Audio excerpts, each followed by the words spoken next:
Several juvenile justice bills are currently making their way through the State House. One of those bills would end automatic charging of young offenders as adults, instead starting 75% of those cases in juvenile court.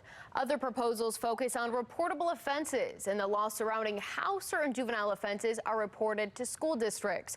One bill, sponsored by Republican Delegate Robin Grammer and other members of the Maryland Freedom Caucus, would require DJS to notify school officials if a student is arrested for a reportable offense and provide those students with educational services.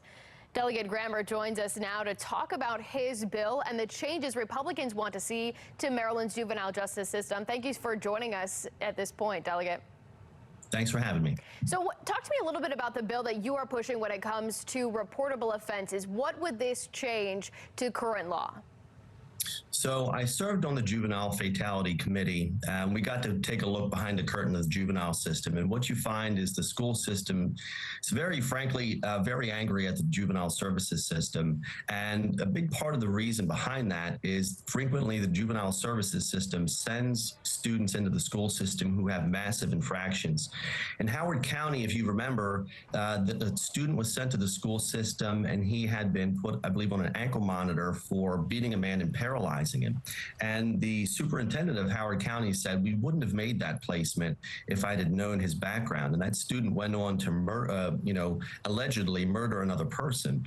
So the issue of school systems having no idea of the history of students that are placed in their prerogative is really a big one. So my bill, House Bill 588, a bill that's pushed by the Maryland Freedom Caucus, it's a really simple bill that was supported by a wide coalition, and the only people to oppose the bill were Governor Moore's Department of Juvenile Services and Secretary Schiraldi. So we think it's a very reasonable thing. We think when you have a bill that's supported by some of the most conservative jurisdictions and also some very liberal jurisdictions like Howard County, we think it's a very reasonable public safety measure for all our counties. Do you have hope that it will move forward? Crossover Day is coming up. What's the plan for that bill? Well, it's crossover crazy week. You know, we have some time. We've been told that we'll be here double sessions Friday, double sessions Saturday, and all day Monday. So there's still time. I think, this bill has a chance. Really, we're in the final stages of lobbying for good ideas we can get through the House here.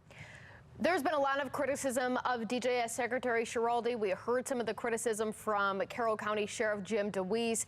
He says that Carroll County Sheriff says that the secretary is a public safety threat. When I took those concerns to the governor, he said that that was just partisan talking points. How do you respond to that?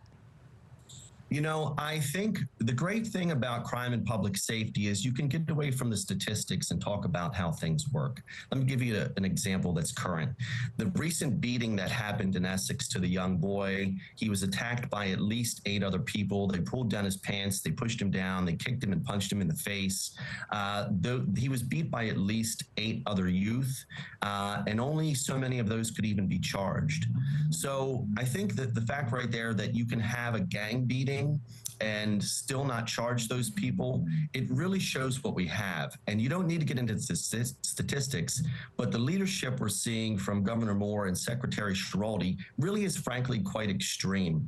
And we could fix these problems, we could fix these loopholes, but not if their leadership is failing and they fight us tooth and nail at every positive change we're trying to make here in the legislature. So I think we should look at the cases before us. I think we should make legislative changes to fix those issues and not have such extreme leadership as we're seeing by Schiraldi and Moore.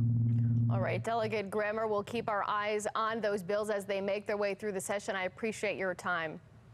Thanks so much. Hey, I'm Mackenzie Frost. Thanks for watching. Don't forget to like this video and subscribe to our channel. Check out Fox Baltimore on all of our social media pages for more videos just like this.